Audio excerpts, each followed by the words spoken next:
Hello, hello, hello, everyone. Good evening. I hope that you're well. This is NicoleMLouis, the social worker strategy mentor.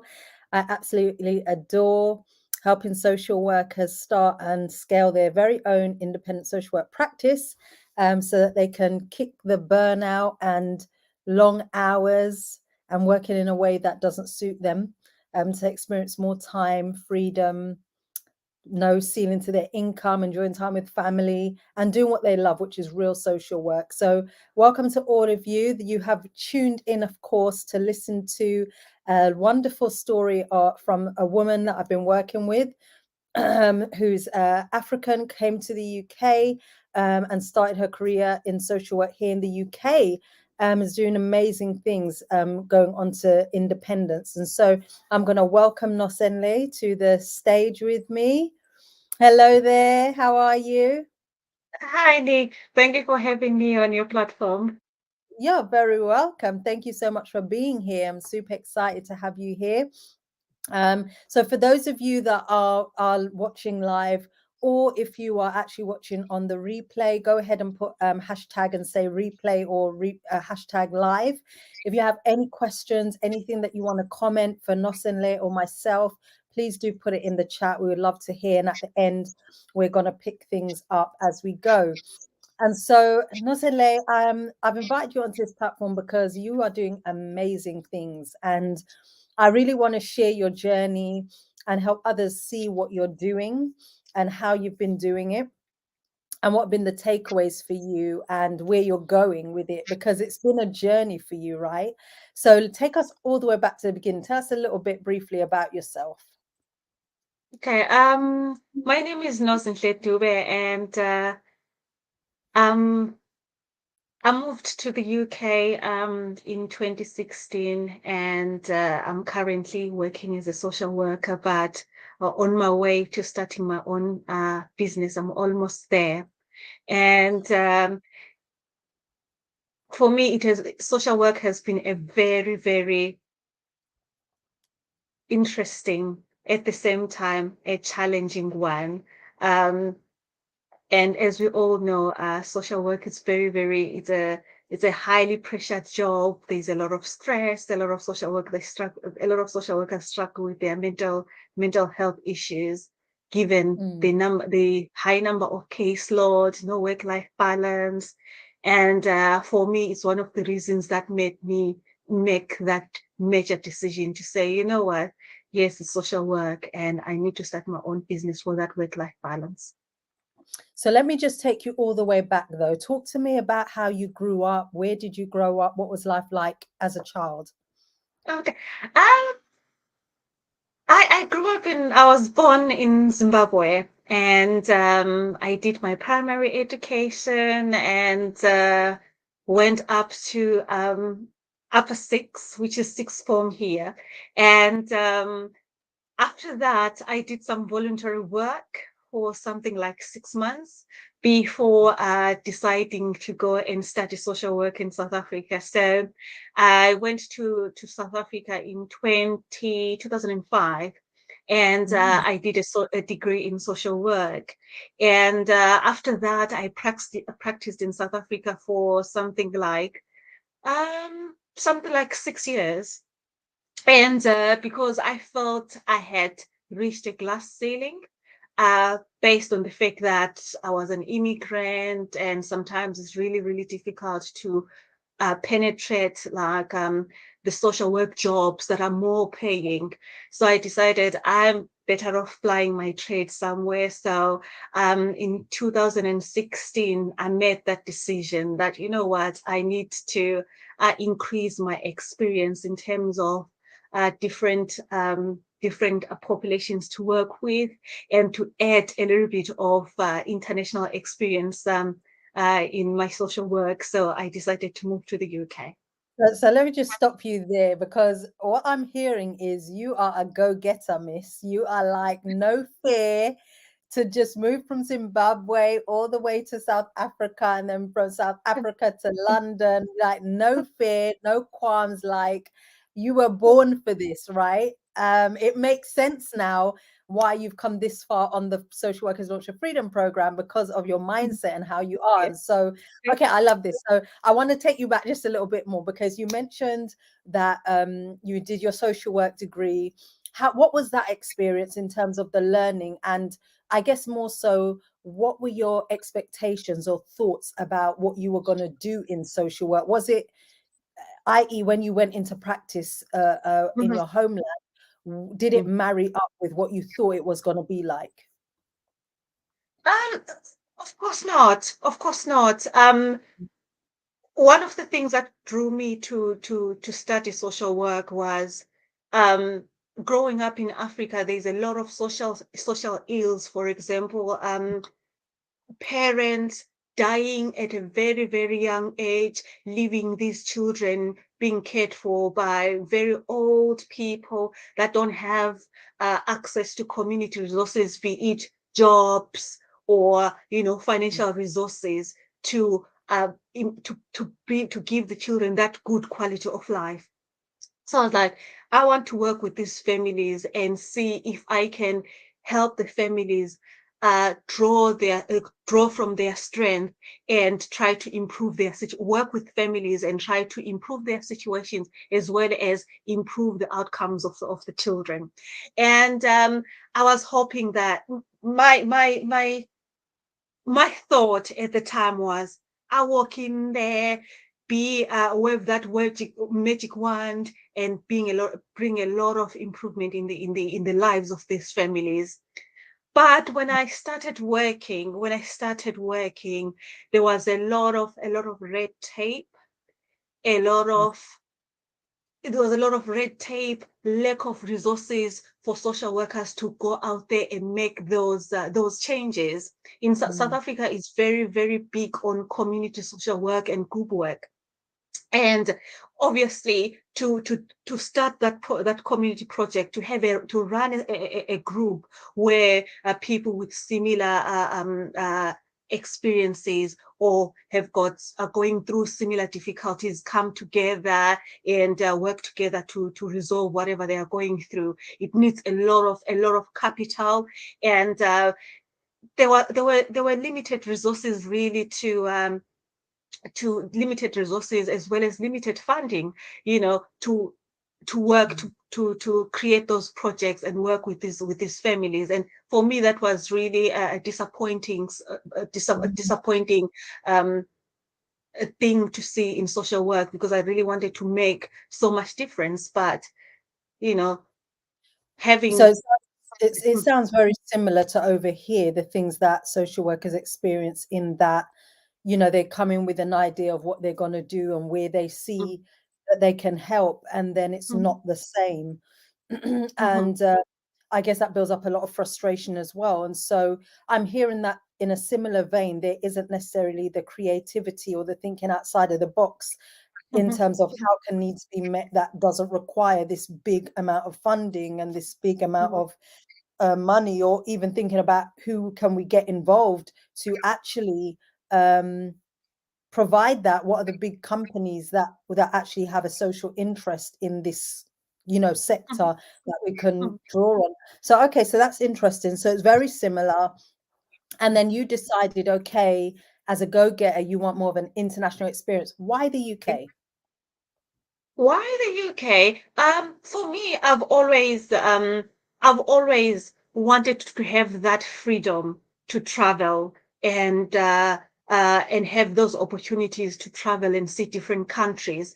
And living in Africa, compared to the so-called Western countries, our money is not that powerful. You might be working and doing well in your career, but there was limited exposure. And even the practice here, social work in England, it's very informed by the laws and the processes.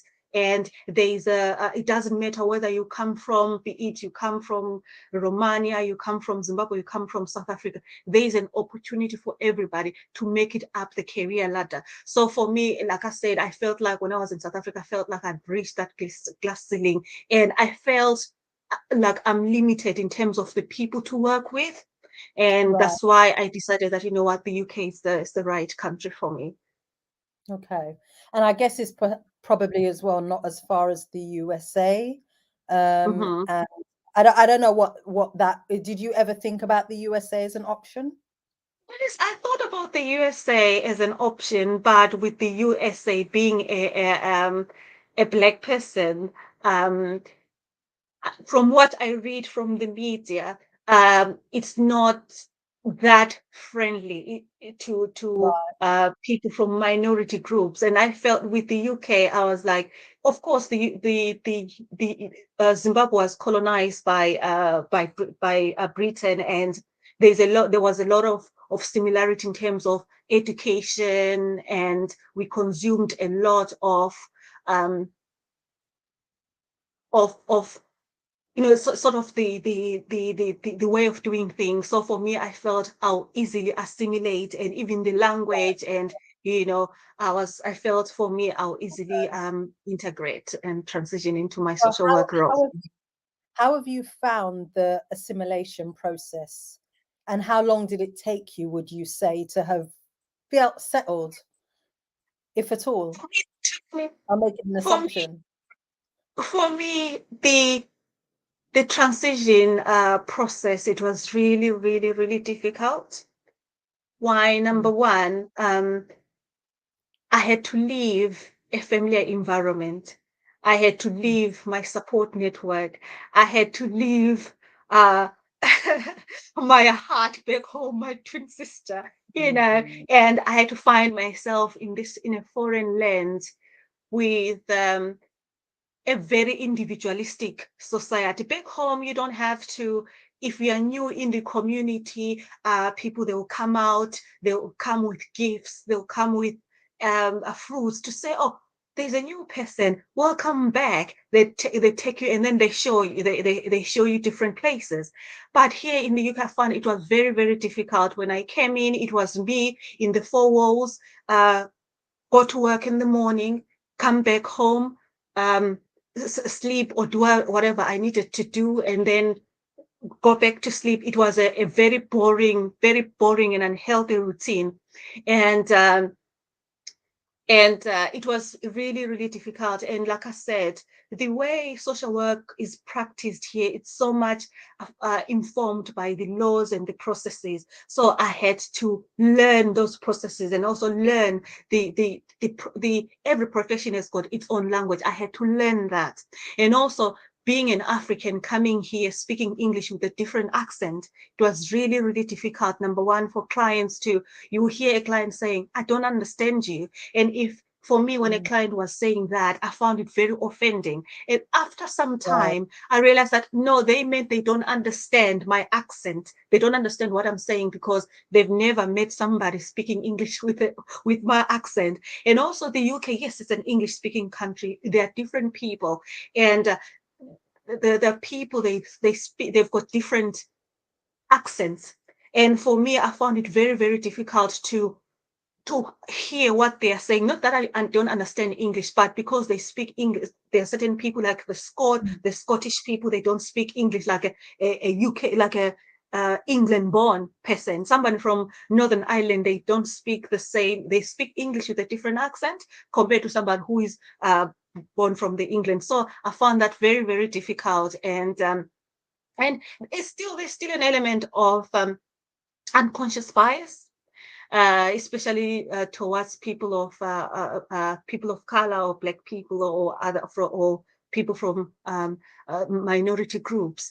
And um, and I found that even with the clients that I was working with, and that kills, psychologically, it kills. So I had to grow a thick skin, to eat, to be able to help myself in me being able to transition into the social work, my social work role in the UK. So mm.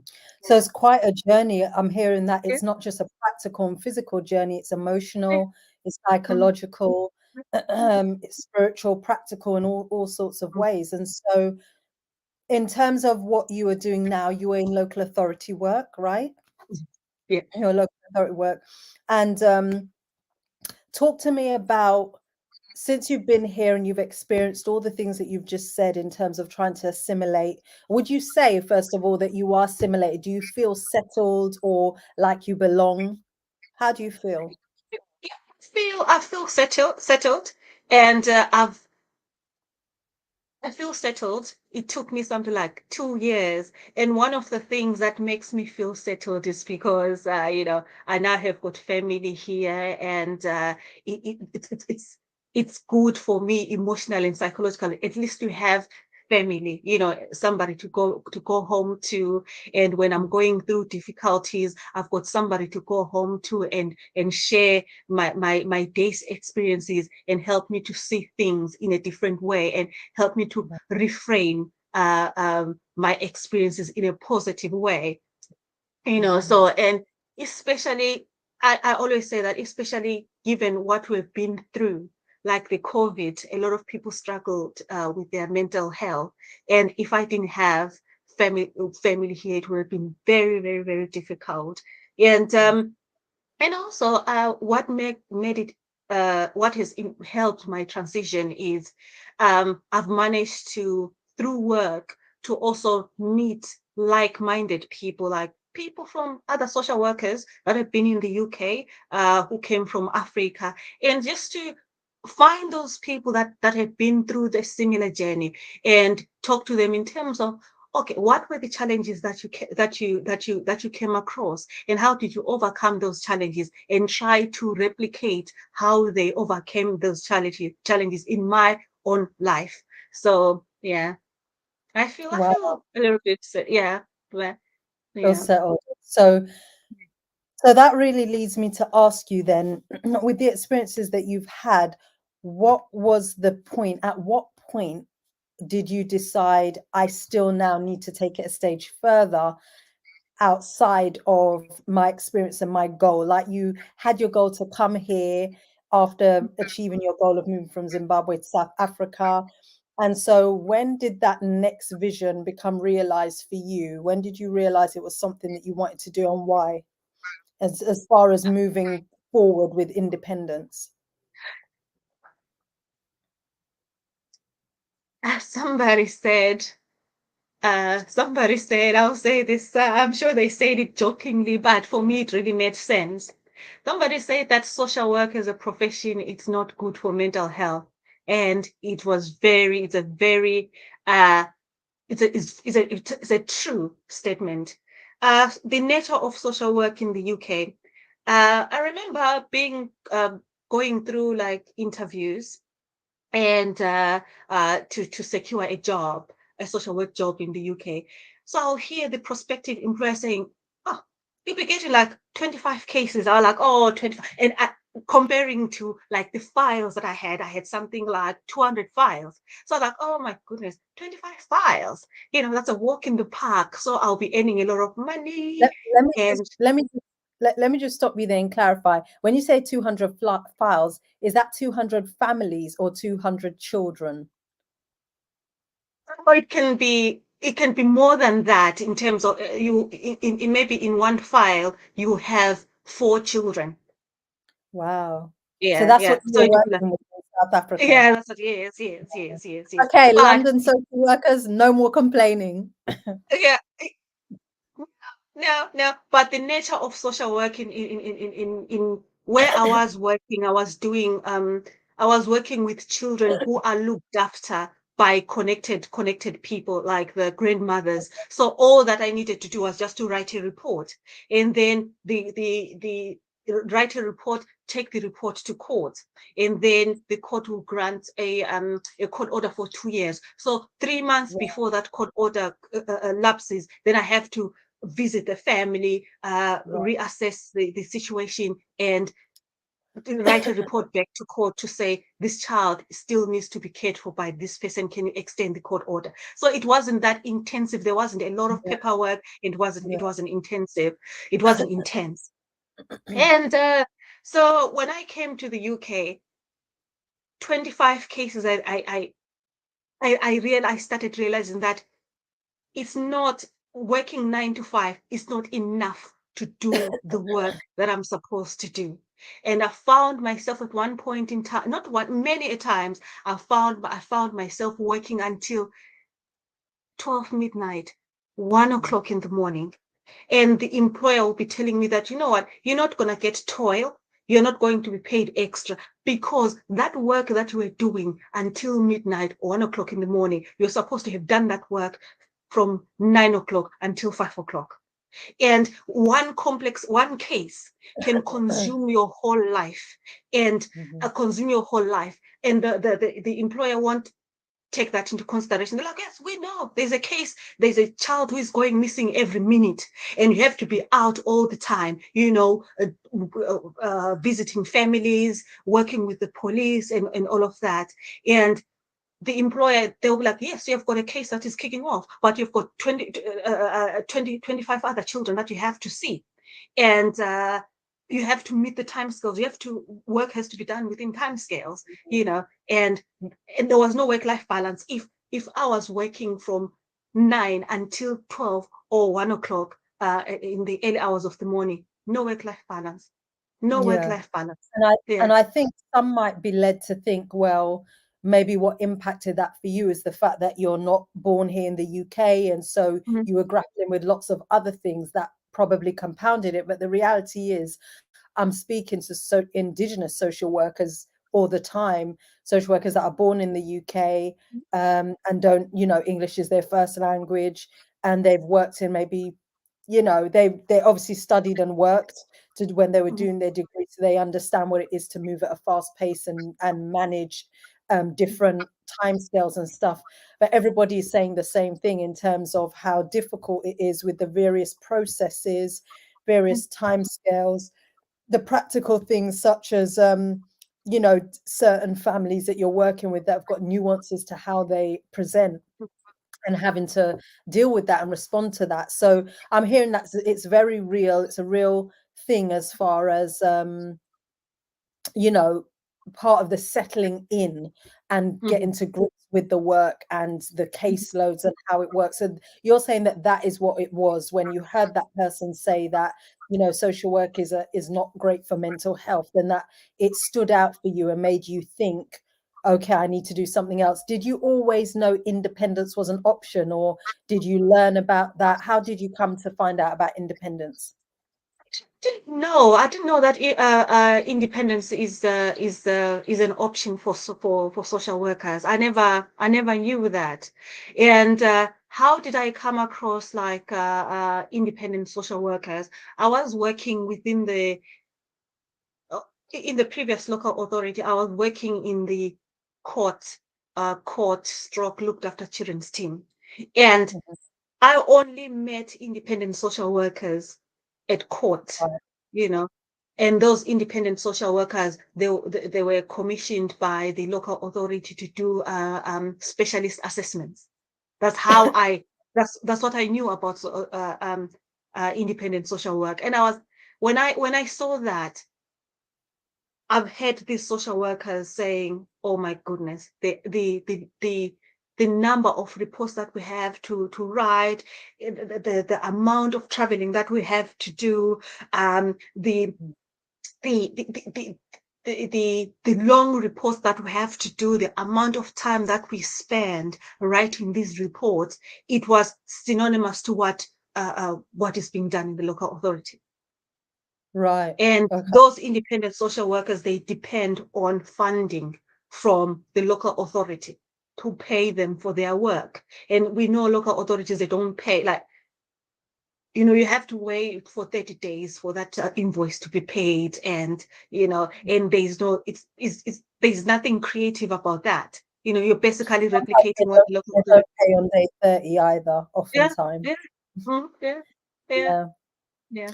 So, okay, so what you were hearing and seeing was that independent social work is really done in the court arena, writing lengthy Mhm. reports, and it is more or less the exact same thing as working for the local Yeah, authority, but I yeah, guess taking yeah, on the exactly. risk of running your own business. Mhm.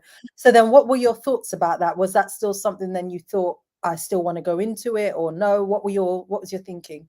For me, my thought was, if that's how independent social work is like, I'd rather I will be. it will be me and the local authority until until I don't know. So I felt I'm stuck with the local authority. I can't, I'm stuck with the local Yeah. authority. I just have to, if independent social work is about writing those lengthy reports and spending long hours writing the reports and that, I'm just stuck with the local authority.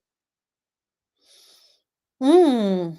And so Mm. then, I mean, I can imagine that that would feel very deflating and very like, oh, did you ever consider returning home, or I've never what did considered you to. think were your options then? So your options was literally just the local authority and that's all you could do. Yeah, yeah. Those were Wow. my options. Yeah, those were my So options, and then let's talk yeah, go on. Sorry, go on. I never considered going back home because for me this was a personal and professional like it was an investment in my personal and professional development. So Right, right, right. Okay. And so let's talk then about how you found out other things about independent social work. How did that come about that I guess you must have gone searching for it, or, I mean, talk to me about how you stumbled across myself or other ways about doing yeah, independent social work.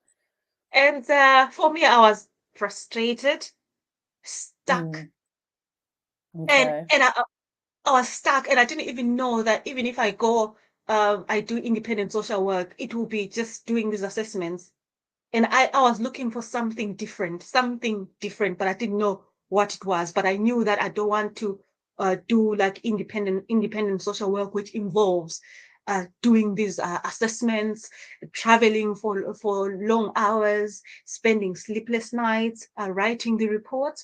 So and I went on LinkedIn. So I was looking for independent social, how to start my own business as a social worker. That's when I came across some of your webinars Right. on LinkedIn, and I listened to that. And the way you spoke about independent social work, it was interesting to me because it spoke to me, it resonated with me because what you were saying you were saying as independent as you're saying that you help uh social workers identify their niche and Mhm. do social work that is do a business that is different from replicating what the local authority is doing. That's what I needed, and I became so much interested. I'm like, I want to hear more about how Nick can help me to start my own independent social work that doesn't involve, waiting for funding from the local authority, waiting for the local authority to commission me and commission me to do some assessments for them. Mm. So, So mhm. it sounds as though when you heard that, immediately there was something. Did you believe that that was possible at that time? Not at all. Not at all. I didn't believe that it was So that's possible. I why didn't you were even. interested, right? You wanted to hear, let me hear how this isn't real. This can't be real. Let me hear about it. Yeah, because I had not heard about it before, and the Mm, only independent social work that I had known about was doing these assessments for the local authority, just repeating what the local authorities are doing. And I was like, oh, I hear what Nick is doing. I wonder if it's possible, So mm. yeah, Okay, so you're curious. Okay, yeah, great. yeah, yeah. So then let's talk about, you came onto the Social Workers Launch the Freedom program, which is it's a year-long program, and Mhm, the first 6 months is heavy learning. We start off on a mhm. real slow burner, don't we? And then we ramp Yeah, it up as we go, right? And then the last yeah. month is heavily focused on implementation and Yeah. giving you far more accountability and Mhm, keeping you going mhm, on the journey. And so we're coming towards the end of the program at the moment.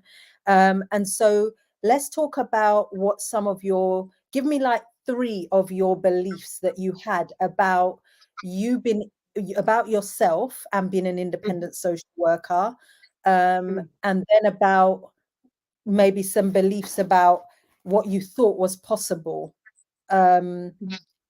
as an independent social worker. So more about yourself. What was the belief about yourself and being able to do it? And then a belief about actually being independent in this different way that I had told you about. So for me, the beliefs that I had coming onto the program, because it was different, and I was like, oh, this program is just it's just gonna be because I had never heard of the different way of doing independent social work. I'm like, I wonder how true this is. I wonder how easy, not how easy, but I was asking myself, I wonder how feasible is this? And I was like, oh, it's just a money grab, but I'm interested to. I thought it's a money grab, but I was like, I'm interested to hear more. And I didn't even believe that I'll be able to niche down to niche down my goals and come Right. up with a concrete business idea. And I didn't Mm. believe that I have got what it takes, to come up with an idea, to come up with a business program, and also to be able to identify like a niche, not a, yeah to identify a niche in my client base, Mhm. and the type of client that I want to work with. And I never believed that, what, as a social worker, I'll be able to do anything different from what the local authority is doing. For me, I believe it will be about just. The Mhm. reports and stuff. Did you Yeah, ever yeah. believe or think that as an individual, I mean, I know you had it on your sights to have more international experience, but did you ever fathom in your mind that you'd become a business owner, a CEO of your own company? Never, never. I never. I thought for me, it's me and the local authority through and through until I retire. you know, but I knew that that's going to be it's going to be it, but it's not what I wanted. I've always been looking for a not for a way out, not for a way out, but I was looking for an exit An strategy. alternative, For an an exit alternative. strategy. Yeah. And at one point in time, I was like, if I'm fed up, if really I can't take it, I'll just have to, just go to Asda, just go look for a job or retrain and try and do something else. You know. Okay. And Yeah. that's it's funny that you say that because many social workers that come to me, they come to me at a stage of being so burnt out, having thought about independence before, but not really done anything about it. And then Mhm, they'll come at a stage where they are like, I'm so done with it. I'm going to do anything else at this mhm, point. But mhm, there's something that kind of pulls them back and makes them get on a call with me because they want to hold on to the skills and experience. They think about all the years, the mhm, sleepless mhm. nights, the Yeah. time invested in late nights writing up reports, all the learning that they did to get their master's or their bachelor's degree, and then all of that is just down the Mhm, drain for them to go and do something else, and they don't want to mhm, do that. And the good mhm, thing is that they don't have to. So I just mhm, want to go back to something that you said where you mentioned that, it was something that you never thought that you would do, like being a business owner, run your own business. Did you ever think it possible that, right, when you first got on the call with me and I told you about it, did you ever think, did it resonate for you that what I was telling you was that you were going to be a business owner and that you were going to have your own business? It didn't, for me, it, for me, it didn't make sense. I didn't believe it. The imposter syndrome was very, very like loud. I could hear it loudly and clearly. Different of them. Uh, there, I was very pessimistic, and I felt Mm, like I don't have what it takes. I don't have the skill, and I'm like, I don't have a skill. There's nothing different, and I right. couldn't think creatively, to come up with, to even think of a business that I can monetize from my hard skills and from my soft skills. I didn't even Mm, think about that. So for me, it was something unthinkable. mm. Yeah. Wow.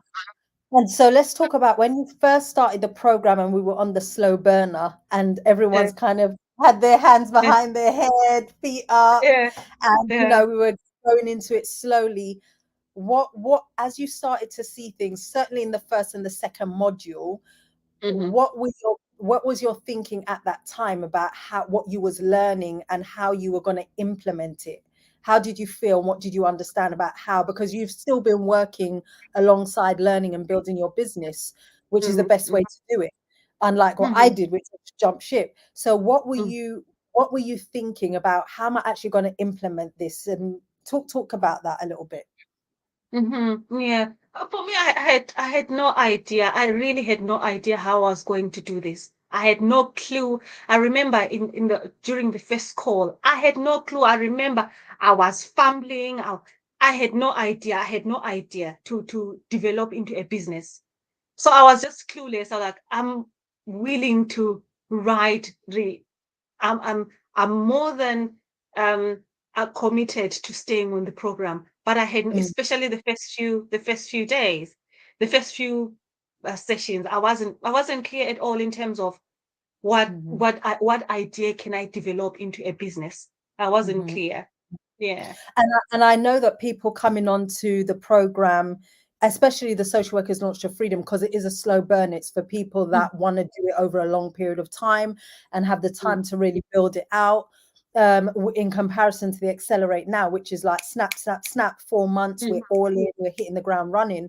So I know when we first started the program, it's a slow burn. And so the things that we were looking at initially was the foundation stuff. We were looking at imposter syndrome. We were looking at what's going on in life, addressing certain things, whether it's health, relationships, whatever. And what was happening for you in your mind as we were going through those things? Did you think, why are we doing this when I'm meant to be learning about business? And then what did you discover?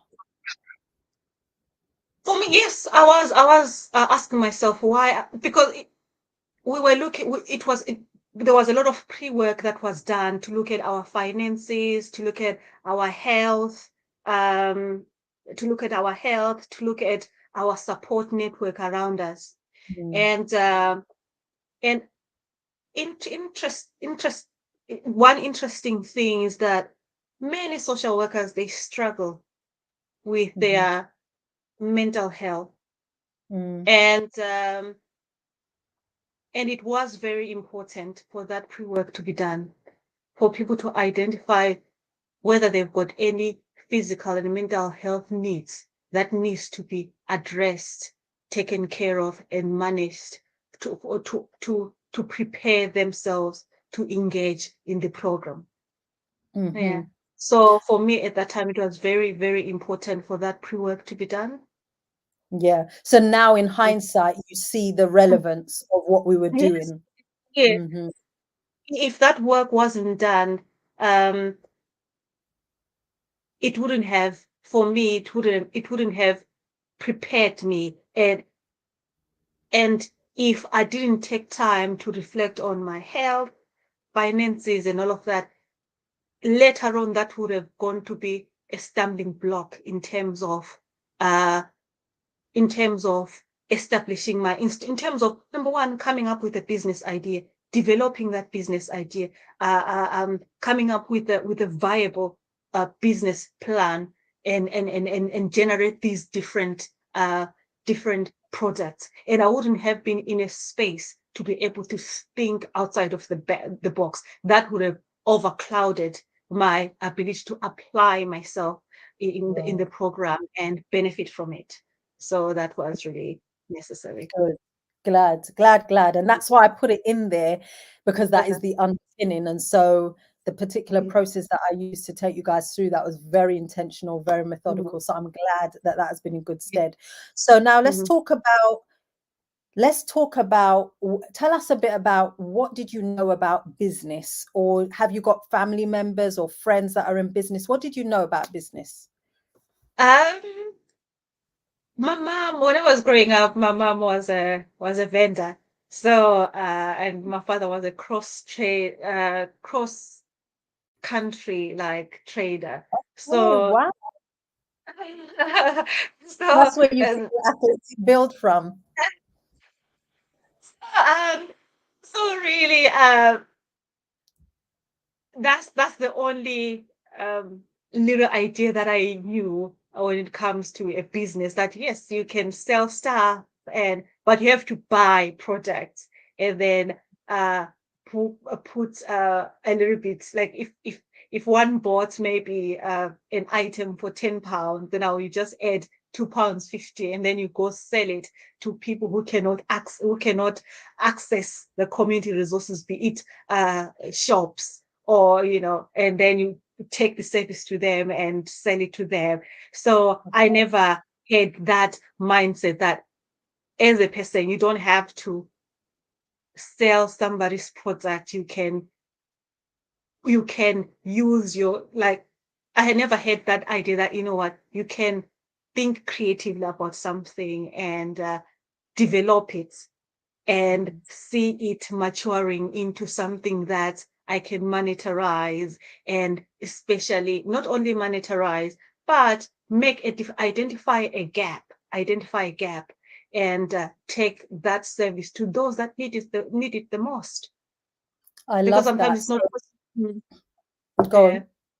it's not just about the money, and it's not just about the money. It's about, especially for me, I'm passionate about social workers from Africa, because when I was recruited, um, I made a decision with limited information available to me. And if I had the information and had an opportunity to speak to somebody who has been through the process, it would have made my transition quicker and easier. Mm. Yeah. Okay, and so we're going to come and speak more about that in a moment, but I just want to go back to the fact that you've said, you had some idea about what business is or what it can look like. Mm-hmm. And so that in itself was maybe subconsciously a belief that you held, although you said for myself, I couldn't do it, but you saw mum Mm-hmm. and dad, or mum at least, doing it. So it's interesting that, isn't it, that Yeah. even Yeah. though you're living with real potential, tangible potential for Yeah. yourself, it has to be a belief in yourself, and that a knowledge in yourself and a confidence in yourself that moves you forward. And so I Exactly. think that Yeah. even though you may not have believed it for yourself, there was something in the back of your mind where you knew that there was a possibility. Mm-hmm. Yeah. And so that Exactly. is what kind of helped move you forward. Because I'm always Mm-hmm. fascinated to know, what will make somebody move forward in this way to come and do what I'm doing, when they haven't got any other evidence of it other than what maybe they see me doing. Do you know what I mean? Mm-hmm. And so I'm always Yeah. Yeah. interested to know what the thought process is. So, okay, so you've spoken about that, and you've spoken about the fact that you had limited business knowledge. You understood about buying and selling and a bit about Yeah. profit, right? Mm-hmm. But Yeah. what would you say that you've learned about the other areas of independence that you were missing, that has made the Um, difference? the what I've learned about independent social work, it's possible to be a Mhm, CEO of the company. mhm, And with being a CEO, it comes with the responsibility mhm, to think creatively and outside of the box, and come up with the products that your business can um, take to those that need that product. And mhm, also, no, it's not just that. There are systems, there has to be working systems to be put in place for the business to move forward. For example, number one, having a one system that I find very, very, very, very useful is your planner, your mhm, social workers planner. With the planner, it helped me to identify my goals mhm, and mhm, be specific in my goals, and also identify what are the three obstacles that will make it impossible for me uh, to see these goals into fruition, and also to mhm, monitor. It also provides a system to monitor the progress, mhm, to monitor the progress and forecast in terms of, if the business is here, and if the business is here and is not moving forward because of A, B, C, and D, what are the strategies that I need to put in place to overcome those hurdles, and mhm, where do I see the business in the next 4 or 5 years? Not only that, also the systems to organize yourself, especially the emails, and also how mhm, to and also branding is very, very important. It's not just throwing in together different different what do you call it, different colors. Just because one likes the color purple, you just throw it in there. But the colors, different colors, they've got different, they've got a different message to those that are to consumers. So I didn't know about all of those things. And yeah. I love that. And I like what you said about the organization and how you've really, I love how you have embraced it and really moved forward. And I can see by the way you show up and how you're moving forward with implementing, you've been implementing on the program, that you're using the planner. And so would you say that it's for people that are only transitioning to independence, or would you say it's helpful for social workers who are on frontline too?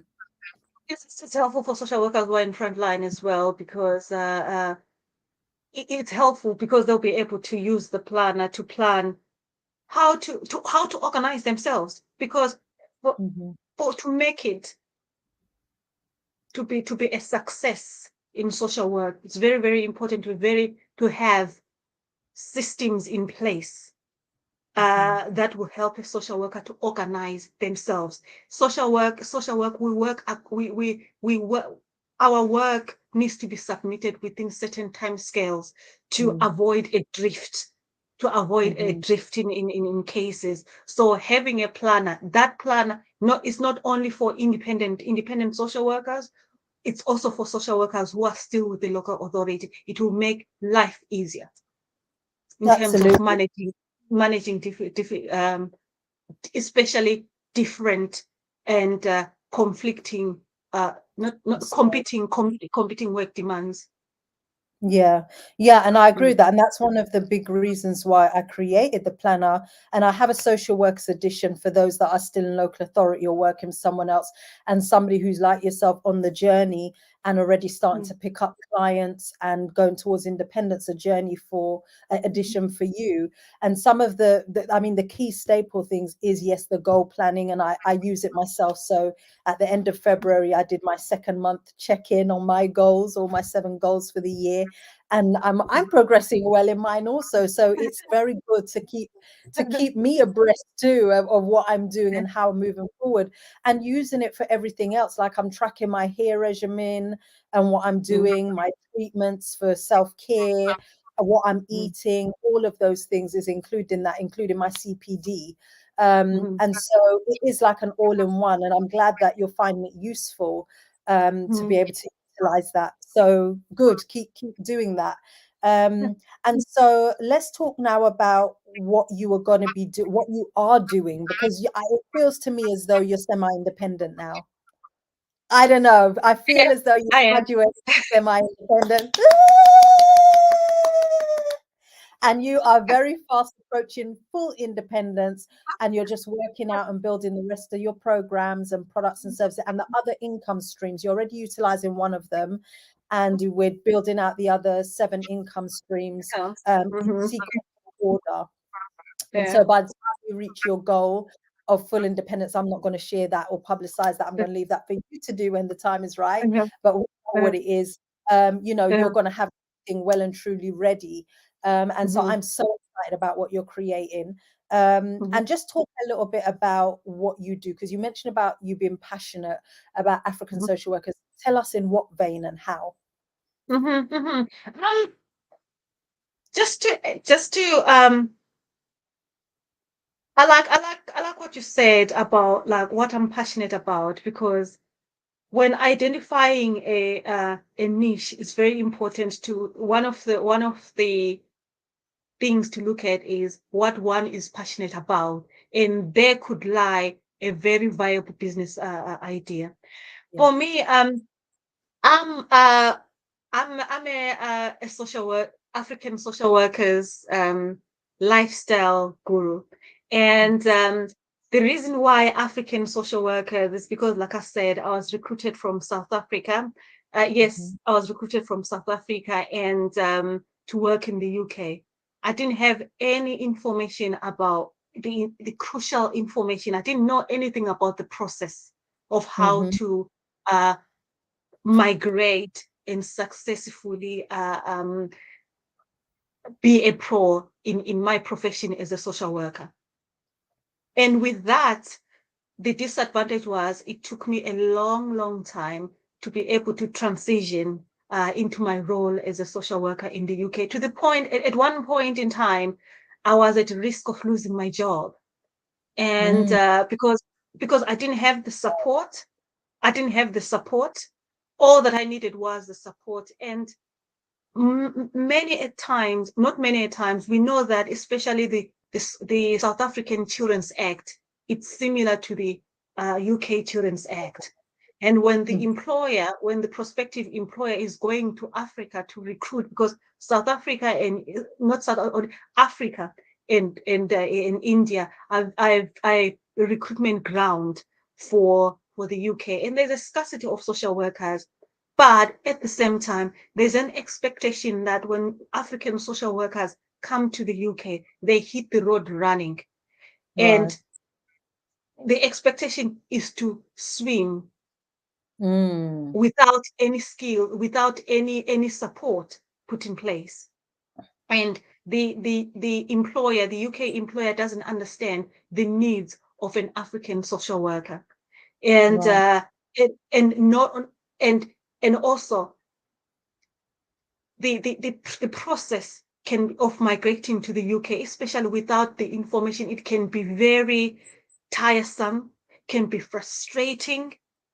And for me, I felt that it's very important that when somebody is migrating or is thinking of not migrating, thinking of migrating to the UK and practice as a social worker, it's important to ask for guidance ask for guidance from those that have traveled the journey. And I've met a lot of social workers from Africa. They come here, the first 6 months they'll be on probation, no support, whatever. The caseloads are very high, and a lot of social workers are exiting the field because of the high risk that comes with the profession and the high caseloads and lack of work-life balance. So when the African social workers come here, they are expected to hit the road running.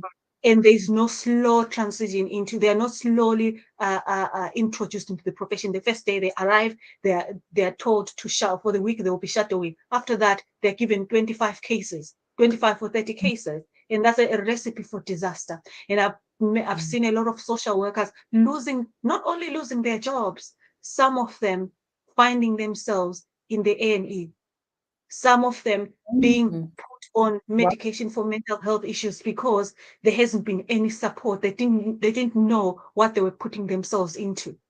And for me, I felt for me, it's very important to be there for whoever is thinking of migrating, thinking of securing a job in the UK as a social worker, and migrate and work in the UK as a social worker.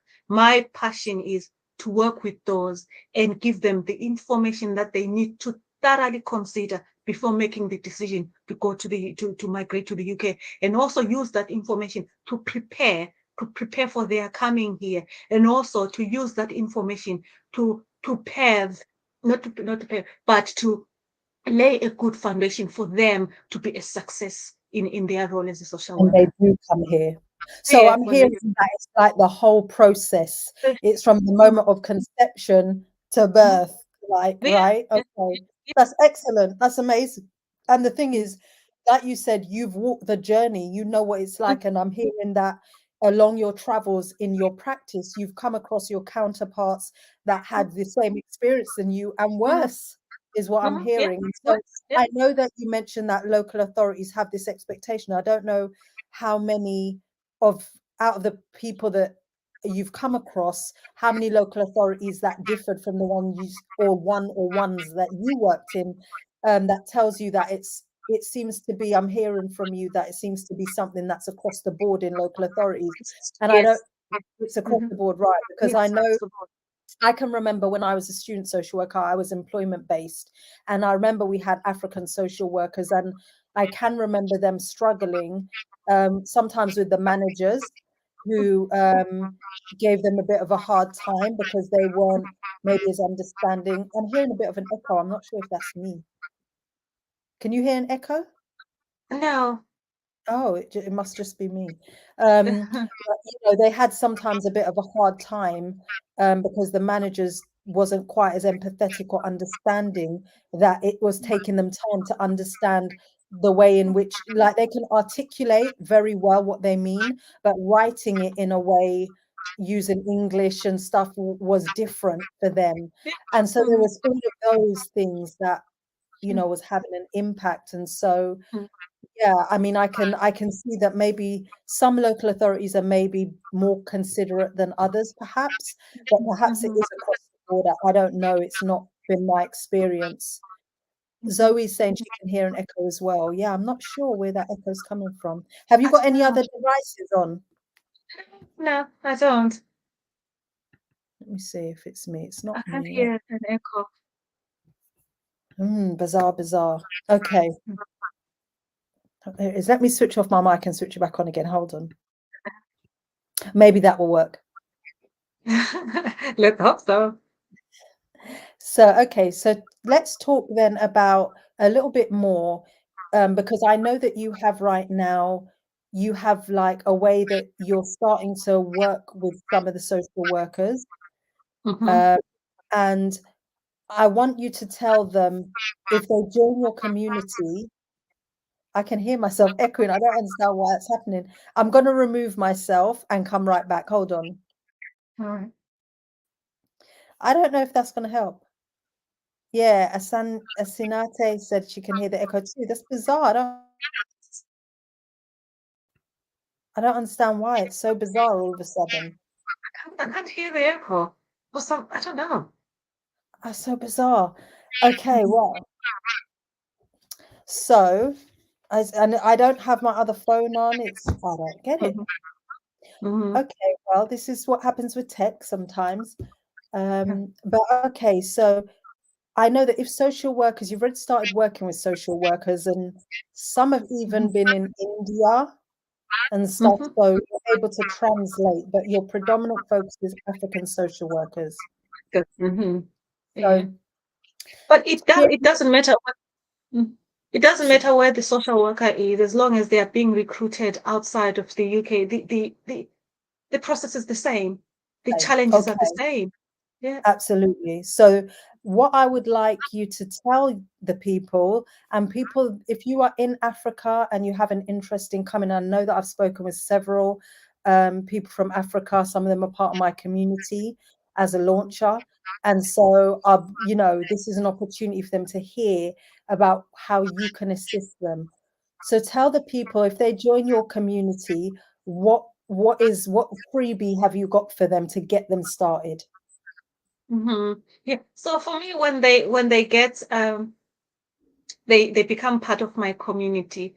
Yes, everybody loves freebies, So of course they'll get my five steps on how to migrate and work in the UK as a social worker. So those steps, they give them brief information for them to thoroughly consider, when they're making that decision to come to the UK.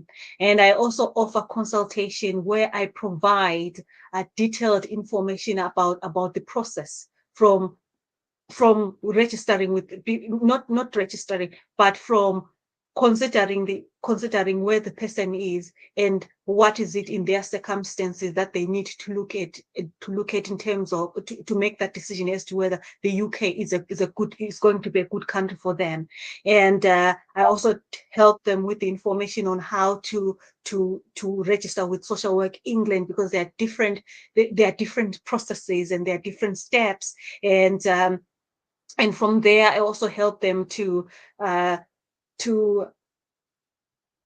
once they've registered with Social Work England, and then I help them to apply for social work jobs, help them with the CVs, and also help them in terms of which agencies to approach, especially the agencies that recruit for the local authority, recruit social workers from overseas for the local authority. And it's also a process, and I'll be able to guide them in terms of what is it that they will be looking for, especially with the interviews. What is it that they will be looking for? What is it that they need to prepare on to stand a good chance at, number one, performing well in that case study, progressing to stage 2 of being invited for a face-to-face interview, and I also prepare them in terms of how to prepare for that face-to-face interview, and what are the basics of social work in England. What is it that the employer wants to hear during that interview? Because there are certain basic processes that are being followed. So yeah, and then even when they come to the UK, I'll be able to help them to transition into the social work job when they get their first case. What is it that they need to look at? Yeah. That's huge. That on just all those things beforehand are amazing. But having the ongoing support from somebody who's supported you from the start to even when you come into your first job, so you're not on your own, especially if like you, they're coming without family, they don't know anyone here, they can immediately become part of your community of social workers who have done the same thing. And that's already creating a camaraderie and support, so you're not on your own. And that's amazing. That's really, really something amazing. So I'm going to put up where they can find you.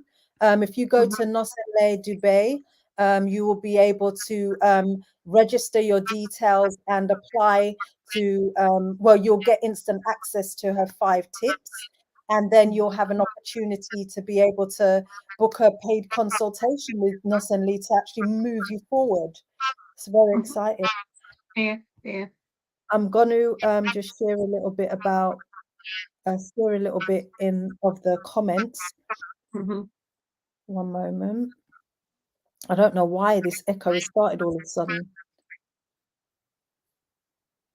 So Christine is saying, how do I get hold of you guys? This is Nozinhle's website. It's the echo is doing my head in. Hold on. Let me try to remove you and put you back. Hold on. Let's see if I can still hear the echo. So the echo is not there anymore. So I think it's something, maybe Nozinhle's volume is up too high, but this is how, yeah, it might be your volume. Turn your volume down a little bit, or if you've got a phone, or you might have another device open. I've got this laptop of mine. Is the echo still there? At the moment, no, it seems to have gone. So something's happened and it's gone again. I reduced the volume. Yeah, I reduced the volume. So nozinhledubai.com is where you can get hold of Nozinhle. Go there right now, join and be part of her community. If you know other social workers in a similar situation, please share her page. She's on LinkedIn. Where else are you? I'm on Instagram as well. I'm on Facebook as well. They can find me there. So you can find her there. Please connect with her, speak with her. I know that you've already had some clients, and actually I just screenshotted one of the thanks one of them gave you, and I'm about to send it to you because I saw he commented when I shared your website that you created. So that was amazing. So let's see what else. And if you need to get hold of me, Christine, you can get hold of me, NicoleMLouis.com. So you'll see it on my name. Mine looks like this. It's scrolling down the bottom, NicoleMLouis.com, and you can become part of my community. If being independent is something you're interested in, you could join my community also, and you'll get my 5 simple steps to independent social work practice and more. So Zoe's saying, Nozinhle, your journey is so interesting. You have done so well for yourself professionally. What advice would you give to someone that wants to be an independent social worker, considering that you have been where some of us have been, stuck in the mud? There you go. Yeah. So for me, the advice that I'll give to somebody is, number one, get hold of Nick. Nick will be able to provide that support in terms of how to niche down, how to identify your niche. And also, don't be scared to take that leap. Don't be scared, because with joining Nick's program, either be it the Accelerate program or the Social Workers Launch to Freedom, you will be receiving the support that you need to come up with an idea, business idea, develop it, understand the systems that you need to put in place for your business to be fruitful. So don't feel stuck, don't feel overwhelmed. It's possible to monetize your skill, and at this point in time, you might feel stuck, but take that leap of faith. Excellent. Christine says, "Well done, Nozinhle. I am also waiting for CQC to confirm my supported living. Keep going, and you will support us." Ooh, great. And she said that she is also a vendor. All So I think you right. were talking about your mum being a vendor. She's also, and Sophia's showing love in the comments saying, "That's my girl, Nozinhle." So that's brilliant. So Christine says, "You are right. The treatment is the weather from Africa for those who qualified here." So I think that's when she was saying, you were talking about the fact it doesn't matter whether they're from India, Africa, as long as they're outside of the UK, it will be relevant. So if nobody has any other comments or questions, then, we just want to close out by again encouraging you that don't limit yourself, whatever your goals are, whether that's nothing to do with independent social work and it's about you want to go and own a boat in Thailand and do amazing things there. Go do it. Yeah. Be amazing and enjoy yourself, and be intentional, be purposeful, plug into personal development. Don't be afraid, as Nozinhle said, to take the leap of faith. And sometimes that means, well, every time it will mean spending money, but more than anything, you could replace money, but it's the personal development and changes that you have to make within yourself, and your willingness to learn and implement and be accountable. That is the biggest thing. And I don't know, Nozinhle, whether you'd agree with me, but those are the biggest things that can be the hurdle that will stop you from moving forward. So from Nozinhle and I, we just want to really encourage you on that. And as I said, for those of you that are interested in becoming independent, please link in with me, become part of the community. I'd love to jump on a call with you, or to offer you an opportunity to apply for a free breakthrough consultation that can really move you forward so you can get the results Nozinhle has achieved. We've heard that, Nozinhle, you've come from a place where you never thought you'd be a CEO of your own business. You never thought that going to South Africa would lead you to London, and London now would lead you to being a CEO of your own organization about to help other African social workers. It's amazing the journey life takes you on when you're willing to have that character and that determination to get out there, not being afraid, and to be willing to invest in yourself on all levels. So I want to congratulate you and really just testify to the great work that you're doing. Thank you very much, Nick. You're welcome. So Zoe says, what are some of the things you had to get rid of to be where you are as an independent social worker? That's a great question. You can answer and then I'll go. It's some of the things that I had to get rid of is getting rid of that fear, and not only fear, but the self-limiting beliefs that, I don't have the skill, I don't have what it takes to be an independent social worker, having that fear, being a pessimist, say, I'm not going to make it. You say nobody will buy into this idea. It's all about silencing those self-limiting beliefs, because when you take stock of the evidence, the evidence, it will show that you've got what it takes. You've got the skills. You are confident to develop that idea and have your own business. So it's all about silencing those self limiting beliefs, because they're just beliefs. They're not true. They're,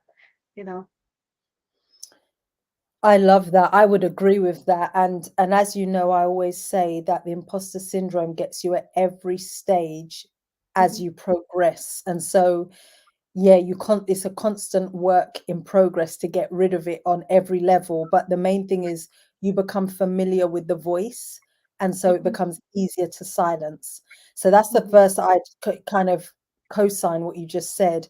I think for me, what things I had to get rid of, I think for me as well, the limiting beliefs. I had to get rid of my money mindset was the biggest thing. Because of the way I did independence, I didn't have the luxury of somebody taking me and showing me their blueprint from start to finish of all the components I needed. I jumped ship and I put things together and I was doing well and earning good money without having to spend a lot of my time. I always had that down pat from the get-go, but I multiplied that across different areas. But a lot of it was I had to learn to take it to the next level and the next level for me to generate the six figures. I really had to work on my money mindset. I lived in a mentality of lack and like, and I think because I'm a Christian as well, sometimes we have that lack of income is kind of associated with being Christ-like and martyrdom kind of thing. And I really had to work on that so that I understood that like God doesn't necessarily want you to be broke and hand to mouth. Like, you can be thriving and doing well and still be providing. So, and I realized that the more I had, the more I was able to give because I wasn't depleted of time. I had resources to do greater things. So, like when the surprise that I gave you guys in the first week of the program, you know, having commissioning those people to come in and do that piece of work with you, and we all did it as a journey. I was able to pay for things like that because I wasn't in a mindset of lack. So I think for me that was one of my biggest things because I've had to do a lot of investments, spend thousands of pounds with different mentors over the course of my time to learn things that I'm plugging into my program so that you guys don't have to go and spend it elsewhere. You get it all under one roof. So I think that was the biggest thing for me. But I co-signed the imposter syndrome as well because man, we've got to fight that every day. Exactly. Sometimes Yeah. we go through seasons, but sometimes it's every day, and you'll be like, Yeah. Yeah. I love that. Thank you for that question, Zoe. That was brilliant. And Sophia saying thank you for the community is amazing. And yes, we love having you part of the community too, Sophia. And Sophia, you're going to be next doing this live stream with me and talking about a bit more about what you're doing.